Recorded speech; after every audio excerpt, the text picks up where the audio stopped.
दोस्तों स्वागत है आप सभी का हमारे इस YouTube चैनल मेजर टारगेट पर। तो दोस्तों आज हम लोग लेके आए क्लास 10 के मैथमेटिक्स का मॉडल पेपर का सेट दूसरा। इसमें हम लोग काफी महत्वपूर्ण प्रश्न को देखेंगे जो आपकी मैट्रिक बोर्ड परीक्षा में पूछा जा सकता है। यानी कि इसमें हम लोग चुनिंदा प्रश्न को देखेंगे जो आपकी मैट्रिक बोर्ड परीक्षा में यहीं से प्रश्न आने की काफी संभावना है। तो दोस्तों इस वीडियो को संपूर्ण शुरू से लेकर आखिरी तक जरूर देखिएगा, यहीं से आपका सारा प्रश्न आने की काफी संभावना है। इसी तरह आपका सारा प्रश्न रहेगा जिस तरह हम लोग सोल्व करेंगे। तो यहाँ पे हम लोग 20 प्रश्न को सोल्व करने वाले हैं और ये 20 प्रश्न ऐसे प्रश्न है, चुनिंदा प्रश्न है जो आपकी मैट्रिक बोर्ड परीक्षा में आ सकता है। इसलिए वीडियो को संपूर्ण शुरू से लेकर आखिरी तक जरूर देखिएगा। तो फ्रेंड्स जल्दी से वीडियो को लाइक कर दीजिए। उससे पहले हमारे चैनल पर नए हैं ना तो प्लीज चैनल को सब्सक्राइब करके बेल आइकन को प्रेस करके ऑल पर जरूर सेलेक्ट कर लीजिएगा। तो देखते हैं यहाँ पे आज का फर्स्ट प्रश्न। दोस्तों देखिए यहाँ पे क्या करा है कि 38.5 सेंटीमीटर स्क्वायर क्षेत्रफल वाले वृत्त की त्रिज्या ज्ञात करना है। तो चलिए इसको हम लोग सोल्व करके आपसे को बता देते हैं। तो यहाँ पे देखिए वृत्त का क्षेत्रफल क्या होता है, पाई स्क्वायर होता है ना। तो यहाँ पे पाई स्क्वायर का मान कितना दिया हुआ, 38.5 दिया हुआ, ठीक है 38.5। एक काम करते हैं यहाँ पे हम लोग पाई का मान रख देते हैं 22/7, 22/7 गुणा आर स्क्वायर बराबर क्या हो जाएगा 38.5 हो जाएगा 38.5। तो एक काम कीजिए आर स्क्वायर को जो है ना लेफ्ट साइड में ही रहने दीजिए। तो यहाँ पे आर स्क्वायर अकेले रह जाएगा। तो यहाँ पे क्या होगा कि 38.5 और 22/7 इधर आके क्या हो जाएगा, ये देखिए 38.5 को हम लोग 7 से गुणा कर देंगे और ये 22 जो है ना गुणा में इधर आके बटे हो जाएगा। जब पॉइंट को उड़ाएंगे तो इसके बदले में क्या आएगा, शून्य प्राप्त होगा। अब इसको हम लोग 5 का पढ़ा में काटते हैं 385 और 220 को। तो यहाँ पे हो जाएगा आपका 5 से 35 हो जाएगा, 5 से 35 हो जाएगा और नीचे में आपका हो जाएगा 5 चौके 20, 5 चौके 20, नीचे में 44 है और ऊपर में 77 है जब काटे तो यहाँ पे क्या हो जाएगा 11 से काटेंगे तो 11 चौके 44 हो गया, 11 7 77 हो गया। जब हम लोग 7 को ये वाला 7 को ये वाला 7 से गुणा करेंगे तो कितना हो जाएगा 49 हो जाएगा, 49 और यहाँ पे नीचे में 4 है। तो यहाँ पे ये जो माना है किसका माना है, आर स्क्वायर का माना है, ठीक है याद रखिएगा। अब देखिए यहाँ पे आर स्क्वायर बराबर है 49/4, ठीक है। तो यहाँ पे जब आर बराबर हो जाएगा, आर को यहीं पे ऐसे छोड़ देंगे तो क्या होगा रूट स्क्वायर इधर आके रूट में हो जाएगा, यानी कि 49/4 हो जाएगा, ठीक है 49/4। और ये 49 जो है ना 7 का स्क्वायर रूट है, यानी कि 7/4 जो है 2 का स्क्वायर रूट है, यानी कि 7/2। इसको जब हम लोग पॉइंट में लाएंगे तो कितना हो जाएगा 3.5 हो जाएगा। यानी कि यहाँ पे हमारा ऑप्शन नंबर बी बिल्कुल सही उत्तर हो जाएगा 3.5 सेंटीमीटर। अब चलिए दोस्तों अगला प्रश्न देखते हैं। देखिए यहाँ पे क्या करें कि बिंदुओं -5,7 और -1,3 के बीच की दूरी ज्ञात करना है। तो इसके बीच की दूरी ज्ञात करने के लिए हम लोग डिस्टेंस फॉर्मूला लगाएंगे। जब भी आपको 2 पॉइंट्स दिया हुआ है और पूछे कि बीच की दूरी क्या होगा तो इसके लिए हम लोग क्या करेंगे, डिस्टेंस फॉर्मूला के अकॉर्डिंग इसको हम सोल्व करने वाले हैं। तो दोस्तों डिस्टेंस फॉर्मूला क्या होता है कि √(x2 - x1) का whole square plus y2 - y1 का होल स्क्वायर होता है। तो यहाँ पे जो है ना x2 कौन है -1 है, तो यहाँ पे -1, उसके बाद क्या होता है माइनस होता है। देखिए यहाँ पे x1 कौन है -5 है, यानी कि माइनस प्लस हो जाएगा, यानी कि -1 + 5 का whole square plus y2 - y1 का होल स्क्वायर। तो देखिए यहाँ पे y2 - y1 का होल स्क्वायर, यानी कि 3 - 7 का होल स्क्वायर करेंगे, यहाँ पे 3 - 7 का होल स्क्वायर, ठीक है। तो चलिए इसको हम सोल्व करते हैं। जब 5 में 1 माइनस करेंगे तो क्या हो जाएगा 4 हो जाएगा, 4 का स्क्वायर प्लस यहाँ पे 7 में 3 माइनस करेंगे तो क्या हो जाएगा -4 हो जाएगा, -4 का स्क्वायर, अंडर रूट है तो अंडर रूट ही रहेगा। तो यहाँ पे 4 का स्क्वायर कितना होता है 16 होता है और -4 को जब 2 बार गुणा करेंगे तो कितना होगा 16 होगा। और यहाँ पे 16 को जब ऐड करेंगे तो कितना होगा 32 होगा। और ये 32 को जब रूट से बाहर निकालेंगे ना तो क्या निकलेगा बाहर 4√2 होगा। कितना आंसर होगा हमारा, ऑप्शन नंबर सी बिल्कुल सही उत्तर है। अब आइए देखिए यहाँ पे नेक्स्ट प्रश्न काफी महत्वपूर्ण है कि 2 संख्या दिया हुआ a और 18 का लसा 36 तथा मसा 2 है तो a का मान क्या होगा। तो दोस्तों आप सभी को फॉर्मूला पता होगा कि 2 संख्या यानी कि a गुना b बराबर जो फॉर्मूला होता है क्या होता है एलसीएम गुना एचसीएफ के बराबर होता है। तो इस फॉर्मूला के अकॉर्डिंग इसको हम लोग सोल्व करने वाले हैं। तो दोस्तों यहाँ पे 2 संख्या, एक संख्या क्या दिया हुआ a दिया हुआ है, यानी कि a को a ही रहने दीजिए, और दूसरा संख्या 18 दिया हुआ है, ठीक है। दोनों का गुणन जब गुना करेंगे तो दोनों का गुना का एलसीएम जो है कितना प्राप्त होता है यानी कि 36 प्राप्त होता है, 36 गुना और यहाँ पे मस दिया हुआ है 2, ठीक है। जब इसको हम लोग सोल्व करेंगे तो 51 प्राप्त हो जाएगा, यानी कि 18 दूना 36 हो जाएगा। और यहाँ पे a बराबर कितना हो जाएगा 2 को 2 से गुणा करेंगे तो 4 हो जाएगा, यानी कि यहाँ पे हमारा ऑप्शन नंबर सी बिल्कुल से उत्तर है 4। अब चलिए दोस्तों अगला प्रश्न देखते हैं। देखिए यहाँ पे क्या करा है कि किसी वृत्त के केंद्र से 13 सेंटीमीटर दूर स्थित बिंदु P से खींची गई स्पर्श रेखा की लंबाई 12 सेंटीमीटर है तो वृत्त की त्रिज्या ज्ञात करना है। चलिए इसको हम सोल्व करते हैं। तो एक वृत्त दिया हुआ है, ये यहाँ पे सेंटर हो जाएगा, O केंद्र हो जाएगा। तो यहाँ से O से जो है ना 13 सेंटीमीटर दूर स्थित एक बिंदु है, यहाँ पे P से यहाँ पे एक स्पर्श रेखा P पर स्पर्श रेखा करता है, ठीक है। यानी कि यहाँ पे P स्पर्श रेखा है। मान ले कि यहाँ पे एक बिंदु Q है और यहाँ पे O है। तो यहाँ पे जो है ना आपसे वो त्रिज्या ज्ञात करना है। और यहाँ P और Q की जो डिस्टेंस है कितना है 12 सेंटीमीटर है। ठीक है, कितना सेंटीमीटर है 12 सेंटीमीटर। तो ये त्रिज्या ज्ञात करना है। ठीक है, त्रिज्या यानी कि यहाँ पे आप सभी को B का मान ज्ञात करना है। तो B बराबर जो फॉर्मूला होता है क्या होता है h² माइनस P स्क्वायर होता है। तो यहाँ पे जो है ना h कौन है, तो यहाँ पे h जो होगा ना, जो बड़ी सबसे बड़ी भुजा होता है वही h होता है। तो 13 का स्क्वायर कितना होता है 169 होता है माइनस, और 12 का स्क्वायर कितना होता है 144 होता है। जब 169 में 144 माइनस करेंगे तो कितना होगा 25 होगा, √25। और 25 जो है ना किसका स्क्वायर रूट है 5 का स्क्वायर रूट है। यानी कि यहाँ पे हमारा ऑप्शन नंबर डी बिल्कुल सही उत्तर हो जाएगा 5 सेंटीमीटर। अब चलिए दोस्तों अगला प्रश्न देखते हैं। देखिए क्या करा है कि 5 को 15 और 20 के लस और मस का अनुपात क्या होगा। तो इस तरह के प्रश्न आपके मैट्रिक बोर्ड परीक्षा में जो ना बराबर पूछे जाते हैं। जब भी लस और मस का अनुपात पूछे ना, आप लोग क्या कीजिएगा कि जितना भी डाटा दिया हुआ है 2 या 3 या फिर 4 दिया हुआ है, तो सभी का आप लोग क्या कीजिएगा, पहले जो है ना पहले लस ज्ञात करना है। यानी कि सबसे पहले आपको एलसीएम करना है, सभी का अलग अलग से बारी बारी से एलसीएम करके बताना है। देखिए यहाँ पे 5 है ना, तो 5 का हम लोग एलसीएम करेंगे तो यहाँ पे क्या हो जाएगा 5 का 5 हो जाएगा। उसके बाद यहाँ पे 15 का एलसीएम करेंगे तो कितना हो जाएगा 3 5 15 हो जाएगा। ठीक है, इसी तरह हम लोग 20 का जब एलसीएम करेंगे तो क्या हो जाएगा 2 दाएं 20 हो जाएगा, 2 दाएं 20, यहाँ पे 2 5 10 हो जाएगा। तो चलिए यहाँ पे हम लोग 5 का जब एलसीएम किए तो 5 को इस तरह लिख सकते हैं, 5 गुना 1 लिख सकते हैं। ठीक है, कोई दिक्कत नहीं है। इसी तरह 15 का जब हम लोग एलसीएम किए तो इस तरह 15 को लिख सकते हैं, 3 गुना 5 लिख सकते हैं। और इसी प्रकार हम लोग जब 20 को एलसीएम किए तो इसको हम लोग इस प्रकार लिख सकते हैं, 2 गुना 5 लिख सकते हैं, कोई दिक्कत नहीं है। ठीक है, उसके बाद यहाँ पे जो है ना एलसीएम क्या होता है, एलसीएम यहाँ पे समझिएगा आप थोड़ा। एलसीएम क्या होता है कि जो तीनों में होता है, जो सबसे ज्यादा बार होता है वही आपका एलसीएम होता है। जैसे कि यहाँ पे 5 है, यहाँ पे एक बार 5 है, यहाँ पे एक बार 5 है, और तीसरा में भी एक बार 5 है। तो हम लोग एक ही बार 5 को लेंगे। ठीक है, ज्यादा बार नहीं लेंगे, एक ही बार हम लोग यहाँ पे 5 को ले लेंगे। और यहाँ पे देखिए एक को तो लिया ही नहीं जाएगा, और देखिए यहाँ पे 3 एक बार है ना, और किसी में 3 है और किसी में भी नहीं है, तो इसको हम लोग 3 को लेना ही है। अब देखिए यहाँ पे 2 जो है ना 20 का जब हम लोग एलसीएम किया तो क्या आया 2 गुना 5 है। यहाँ पे देखिए 2 गुना 5 है। तो यहाँ पे हाईएस्ट जो है ना 2 कितना बार है 2 बार है, यानी कि दोनों 2 बार को ले लेंगे। यानी कि 2 को 2 से गुना करेंगे कितना होगा 4 हो जाएगा। ठीक है, तो यहाँ पे 4 या 12 हो गया, 12 5 60 हो गया। तो यहाँ पे एलसीएम कितना प्राप्त हो गया 60 प्राप्त हो गया। कितना प्राप्त हो गया 60। अब हम लोग इसका क्या करते हैं, सभी का तीनों का एचसीएफ ज्ञात करते हैं। तो एचसीएफ तो आप सभी को पता है सबसे आसान होता है। एचसीएफ में क्या करेंगे कि तीनों में जो कॉमन होता है, तीनों में जो उभयनिष्ठ होता है वही आपका एचसीएफ होता है। तो यहाँ पे तीनों में अगर देखा जाए, तीनों में क्या है, तो देखिए यहाँ पे एक 5 इसमें भी है, एक 5 इसमें भी है, और एक 5 इसमें भी है। तो यहाँ पे तीनों में जो 5 हो जाएगा आपका एचसीएफ हो जाएगा। ठीक है, अब आप सभी को क्या पूछ रहा है कि ल से और म से का अनुपात क्या होगा। तो यहाँ पे देखिए ल से कितना प्राप्त हुआ है 60 प्राप्त हुआ है, और यहाँ पे आपका म से कितना प्राप्त हुआ है 5 प्राप्त हुआ है। यानी कि दोनों का बटे कर देंगे तो यहाँ पे 60/5 हो जाएगा। जब इसको हम लोग काटेंगे तो क्या हो जाएगा 12 5 60 हो जाएगा। यानी कि नीचे में 1 और ऊपर में 12, यानी कि 12:1। यहाँ पे हमारा ऑप्शन नंबर डी बिल्कुल सही उत्तर हो जाएगा 12:1। अब देखिए यहाँ पे नेक्स्ट प्रश्न काफी महत्वपूर्ण है। क्या करा है कि निम्न में से कौन कोट थीटा के बराबर होता है। तो दोस्तों आप सभी को पता होगा जो कोट थीटा बराबर फॉर्मूला क्या होता है, कोस थीटा बराबर साइन थीटा होता है। यहाँ पे हमारा ऑप्शन नंबर बी बिल्कुल सही उत्तर हो जाएगा। कोट थीटा बराबर फॉर्मूला क्या होता है, कोस थीटा बराबर साइन थीटा होता है। इसको आप लोग अच्छी तरह से याद रखिएगा। और अगर आपसे पूछे कि निम्न में कौन जो है टेन थीटा के बराबर होता है, टेन थीटा बराबर फॉर्मूला क्या होता है, साइन थीटा बराबर कोस थीटा होता है। यहाँ पे हमारा ऑप्शन नंबर बी बिल्कुल सही उत्तर है। अब चलिए दोस्तों अगला प्रश्न देखते हैं। तो फ्रेंड्स देखिए यहाँ पे नेक्स्ट प्रश्न काफी महत्वपूर्ण है, इसको भी अच्छी तरह से देखिए। काफी महत्वपूर्ण प्रश्न इसमें जो है ना आप लोग देख रहे हैं, इसलिए वीडियो को संपूर्ण शुरू से लेकर आखिरी तक जरूर देखिएगा। अभी तक वीडियो को लाइक नहीं किया, प्लीज वीडियो को लाइक जरूर कर दीजिए। हमारे चैनल पर नए तो प्लीज चैनल को सब्सक्राइब करके बेल आइकन को प्रेस करके ऑल पर जरूर सेलेक्ट कर लीजिएगा। देखिए यहाँ पे क्या करा है कि बिंदु P -6,8 की दूरी मूल बिंदु से, तो यहाँ पे मूल बिंदु से यानी कि ओरिजिन पॉइंट से जो है ना आप सभी को जब भी दूरी पूछे तो यहाँ पे मूल बिंदु का एक फॉर्मूला होता है।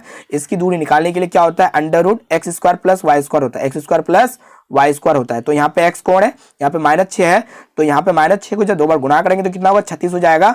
और यहाँ पे 8 को जब 2 बार गुणा करेंगे तो कितना हो जाएगा 64 हो जाएगा। यानी कि √36 + 64 दोनों को जब ऐड करेंगे तो 100 हो जाएगा। और 100 जो है ना किसका स्क्वायर रूट है, 10 का स्क्वायर रूट है। तो यहाँ पे हमारा ऑप्शन नंबर डी बिल्कुल सही उत्तर हो जाएगा 10 इकाई। अब आइए फ्रेंड्स देखिए यहाँ पे नेक्स्ट प्रश्न क्या करा है कि कोस 1 डिग्री, कोस 2 डिग्री, कोस 3 डिग्री डॉट चले जाना है कोस 90 डिग्री तक। तो यहाँ पे कोस 90 डिग्री का मान आप सभी से पूछ रहा है। तो दोस्तों कोस 90 डिग्री का मान क्या होता है, 0 होता है। यानी कि यहाँ पे हमारा ऑप्शन नंबर ए बिल्कुल सही उत्तर हो जाएगा। अब चले दोस्तों अगला प्रश्न देखते हैं। देखिए यहाँ पे नेक्स्ट पर्सन क्या कराए कि इसको भी अच्छी तरह से देखिएगा। यदि दो समरूप त्रिभुजों के क्षेत्रफल का अनुपात यहाँ पे दिया हुआ 64:121, तो इनके संगत भुजा का अनुपात क्या होगा। तो इसको याद रखिएगा, एक बार हम कह दे रहे हैं, जब भी दो समरूप त्रिभुज के क्षेत्रफल का अनुपात दिया रहेगा और आपसे पूछे कि इनके संगत भुजा का अनुपात क्या होगा, तो इसके लिए आप लोग क्या कीजिएगा, जो भी रेशियो दिया रहेगा क्षेत्रफल का अनुपात, तो आप लोग अंडर रूट कर दीजिएगा, अंडर रूट 64/121 कर दीजिएगा। ठीक है, उसको क्या कर दीजिएगा, रूट कर दीजिएगा। तो यहाँ पे 64 जो है किसका स्क्वायर रूट है, 8 का है, और 121 किसका स्क्वायर रूट है, 11 का है। यानी कि यहाँ पे 8:11 हमारा ऑप्शन नंबर ए बिल्कुल से उत्तर हो जाएगा। अगर आपसे इस तरह भी प्रश्न पूछा जाता है कि संगत भुजा का अनुपात दिया हुआ रहता है, आपसे पूछता है कि क्षेत्रफल का अनुपात क्या होगा, तो इसके लिए आप लोग क्या करता, इसके लिए आप लोग क्या करते कि दोनों का जो है ना क्या करते, स्क्वायर कर देते, तो आपका आंसर निकल के आ जाता। ठीक है, अब चलिए दोस्तों अगला प्रश्न देखते हैं। यहाँ पे जो है ना डाटा सब दिया हुआ है और आपसे पूछ रहा है कि समांतर माध्य क्या होगा। तो समांतर माध्य या फिर माध्य दोनों एक होता है। माध्य बराबर फॉर्मूला क्या होता है, सभी प्रेक्षणों का योग बटे सभी प्रेक्षणों की संख्या होता है। तो यहाँ पे जो प्रेक्षण है उस सबको हम लोग ऐड कर देते हैं बारी बारी से। तो यहाँ पे x+3 और यहाँ पे तीसरा प्रेक्षण है x+6 और यहाँ पे चौथा x+9 और यहाँ पे पांचवा है x+12 बटे यहाँ पे कितना प्रेक्षण है टोटल, 1 2 3 4 5। तो यहाँ पे टोटल 5 प्रेक्षण है, यानी कि बटे 5 हो जाएगा। अब यहाँ पे x को गिनिए तो यहाँ पे x कितना हो जाएगा, 5x हो जाएगा। और यहाँ पे जब हम लोग 3 6 3 9 9 18 18 और 12 30 हो जाएगा बटे यहाँ पे 5। और ऊपर में 5x+30 ना, तो 5 और 30 में 5 कॉमन हो जाएगा। तो यहाँ पे x प्लस कितना बचेगा, 6 बचेगा बटे 5। तो यहाँ पे 5 से 5 कैंसिल हो गया, यानी कि यहाँ पे x+6 हमारा ऑप्शन नंबर ए बिल्कुल सही उत्तर है। अब आइए फ्रेंड्स देखिए यहाँ पे नेक्स्ट क्वेश्चन क्या करा है कि यदि साइन थीटा बराबर कोस थीटा तो किसके बराबर है। तो दोस्तों साइन थीटा और कोस थीटा तब बराबर होता है जब साइन का मान 1/√2 होता है और यहाँ पे कोस का मान 1/√2। ये जो 1/√2 और 1/√2 जो है ना कितना डिग्री का मान में होता है, 45 डिग्री का मान में होता है। यानी कि यहाँ पे हमारा ऑप्शन नंबर ए बिल्कुल सही उत्तर हो जाएगा, 45 डिग्री। अब चलिए फ्रेंड्स अगला प्रश्न देखते हैं। देखिए यहाँ पे काफी महत्वपूर्ण प्रश्न है कि एक रेखा जो वृत्त को दो भिन्न बिंदुओं पर प्रतिच्छेद करती है कहलाती है। दोस्तों मान लीजिए कि एक वृत्त है, इस वृत्त के दो भिन्न बिंदुओं पर जो है ना एक रेखा प्रतिच्छेद करती है, तो इसको हम लोग क्या कहेंगे, जीवा कहेंगे। यानी कि यहाँ पे जो है ना हमारा ऑप्शन नंबर ए बिल्कुल सही उत्तर हो जाएगा। और स्पर्श रेखा उसको कहते हैं कि वृत्त की स्पर्श रेखा होती है जो केवल एक ही बिंदु पर प्रतिच्छेद करती है। अब चलिए दोस्तों अगला प्रश्न देखते हैं। देखिए यहाँ पे क्या कर रहा है कि ठोस घन जिसका एक किनारा 14 सेंटीमीटर है में से एक अधिकतम आयतन का गोला काटा जाता है तो गोले का आयतन लगभग है। तो काफी महत्वपूर्ण प्रश्न है, चलो इसको हम लोग सॉल्व करते हैं। तो यहाँ पे जो है ना गोले का आयतन आप सभी को ज्ञात करना है। तो यहाँ पे 14 सेंटीमीटर जो है ना ये डी का मान हो जाएगा 14 सेंटीमीटर। ठीक है, 14 सेंटीमीटर डी का मान हो जाएगा। और यहाँ पे आर का मान क्या हो जाएगा, d/2 होता है आर बराबर फॉर्मूला। तो यहाँ पे 14/2 यानी कि 7 सेंटीमीटर यहाँ पे हमारा आर का मान प्राप्त हो गया। ठीक है, तो यहाँ पे गोले का आयतन का जो फॉर्मूला होता है क्या होता है, 4/3 पाई आर क्यूब होता है। तो इसके अकॉर्डिंग इसको हम सोल्व करेंगे। तो 4/3 और पाई का मान यहाँ पे रख दीजिए 22/7 गुना यहाँ पे आर का मान जो है ना कितना आया है, 7 आया। तो 7 को 7 पर 3 बार गुना करेंगे तो यहाँ पे क्या होगा कि एक साथ कैंसिल हो जाएगा। यानी कि यहाँ पे बचा है ऊपर में 4 गुना 22 गुना 7 गुना 7। जब उसको सभी को गुना कीजिएगा 4 गुना 22 गुना 7 गुना 7 गुना, तो कितना आएगा 43 12/3 आएगा। कितना आएगा 43 12/3। जब इसको आप लोग काटिएगा तो कितना आएगा 1437 आएगा, 1437 पॉइंट समथिंग आएगा। यानी कि यहाँ पे हमारा ऑप्शन नंबर बी बिल्कुल सही उत्तर हो जाएगा। अब चलिए दोस्तों अगला प्रश्न देखते हैं। देखिए यहाँ पे क्या करा है, काफी महत्वपूर्ण है कि निम्न में से किस द्विघात बहुपद के शून्यकों का योग -3 तथा गुणनफल 2 है। तो दोस्तों यहाँ पे जो है ना शून्यकों का योग यानी कि अल्फा प्लस बीटा का मान दिया हुआ है -3 दिया हुआ है। और यहाँ पे गुणनफल यानी कि अल्फा इंटू बीटा बराबर दिया हुआ है 2। तो यहाँ पे क्या करा है कि द्विघात बहुपद क्या होगा। तो चलिए हम लोग द्विघात बहुपद ज्ञात कर लेते हैं। तो द्विघात बहुपद बराबर जो फॉर्मूला होता है क्या होता है, a into x square minus alpha plus beta into x होता है प्लस अल्फा इंटू बीटा होता है। तो इसी फॉर्मूला के अकॉर्डिंग इसको हम सोल्व करते हैं। तो दोस्तों ये ए जो होता है क्या होता है, हर का एलसीएम होता है। तो इसको अभी ऐसे छोड़ दीजिए, a इंटू यहाँ पे एक्स स्क्वायर, तो एक्स स्क्वायर रहने दीजिए। यहाँ पे देखिए कि minus alpha plus beta into x है ना, तो यहाँ पे अल्फा प्लस बीटा का मान कितना है, यहाँ पे -3 है। ठीक है, कितना है -3 है। तो यहाँ पे माइनस माइनस प्लस हो जाएगा यानी कि +3x। और यहाँ पे जो है ना अल्फा इंटू बीटा का मान कितना है 2 है, तो यहाँ पे +2 हो जाएगा। और ये ए जो होता है हरों का एलसीएम होता है। तो नीचे में हर क्या एक है ना, एक को सभी टर्म से गुणा करेंगे, सभी से गुणा करेंगे तो कितना हो जाएगा, जो है वही रहेगा यानी कि एक्स स्क्वायर प्लस 3x + 2। ये हमारा ऑप्शन नंबर ए बिल्कुल से उत्तर हो जाएगा। अब चलिए फ्रेंड्स अगला प्रश्न को देखते हैं, काफी महत्वपूर्ण ये भी प्रश्न है। तो यहाँ पे क्या करा है कि यदि समीकरण यहाँ पे दिया हुआ एक समीकरण और दूसरा समीकरण दिया हुआ है तो कोई हल ना हो, तो दोस्तों जब भी कोई हल नहीं होता है तो इसके लिए कंडीशन क्या होता है, कंडीशन को आप लोग देखिए a1 बटे a2 ये बराबर किसके बराबर होता है, b1 बटे b2 के बराबर होता है। और ये b1 बटे b2 जो बराबर नहीं होता है किसके बराबर नहीं होता है, c1 बटे c2 के बराबर नहीं होता है। तो यहाँ पे जो है ना a1 का मान कितना है, जो x का गुणांक होता है, तो यहाँ पे k बटे a2 का मान हो जाएगा 6 बराबर b1 का मान कितना दिया हुआ है, -5 दिया हुआ है। और यहाँ पे b2 का मान जो है ना कितना दिया हुआ है, 2 दिया हुआ है। तो चलिए इसको हम लोग सोल्व करते हैं। देखिए यहाँ पे k को 2 से गुणा करेंगे तो कितना हो जाएगा, 2k हो जाएगा। और यहाँ पे 6 को -5 से गुणा करेंगे तो कितना होगा, 6×5 हो जाएगा। यानी कि यहाँ पे k बराबर कितना हो जाएगा, जब इसको काटेंगे तो -15 हो जाएगा। यानी कि यहाँ पे हमारा ऑप्शन नंबर डी बिल्कुल सही उत्तर हो जाएगा। अब चलिए फ्रेंड्स अगला प्रश्न देखते हैं। देखिए यहाँ पे tan स्क्वायर 60 डिग्री का मान है। तो दोस्तों काफी महत्वपूर्ण प्रश्न है। तो दोस्तों tan 60 डिग्री का मान कितना होता है, √3 होता है। तो यहाँ पे जो है ना आप सभी को स्क्वायर कर देना है, क्योंकि यहाँ पे tan स्क्वायर 60 डिग्री का मान पूछ रहा है। तो यहाँ पे स्क्वायर से रूट कैंसिल हो जाएगा, यानी कि यहाँ पे हमारा ऑप्शन नंबर बी बिल्कुल सही उत्तर हो जाएगा 3। tan स्क्वायर 60 डिग्री का मान कितना होगा, 3 होगा।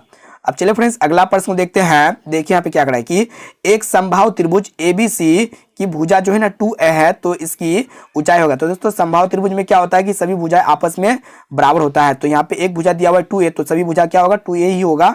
तो यहाँ पे आपसे क्या पूछ रहा है कि ये ऊंचाई क्या होगा, यानी कि h का मान पूछ रहा है।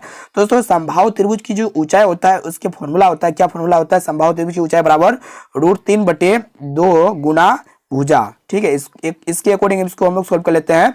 तो समबाहु त्रिभुज की ऊंचाई का फॉर्मूला क्या होता है, यानी कि h बराबर क्या होता है, √3/2 गुना भुजा। तो यहाँ पे √3/2 इंटू भुजा का मान यहाँ पे दिया हुआ है 2a। तो यहाँ पे क्या होगा कि 2 से 2 कैंसिल हो जाएगा, यानी कि यहाँ पे h का मान प्राप्त हो गया है √3a। यानी कि यहाँ पे हमारा ऑप्शन नंबर बी बिल्कुल सही उत्तर हो जाएगा √3a।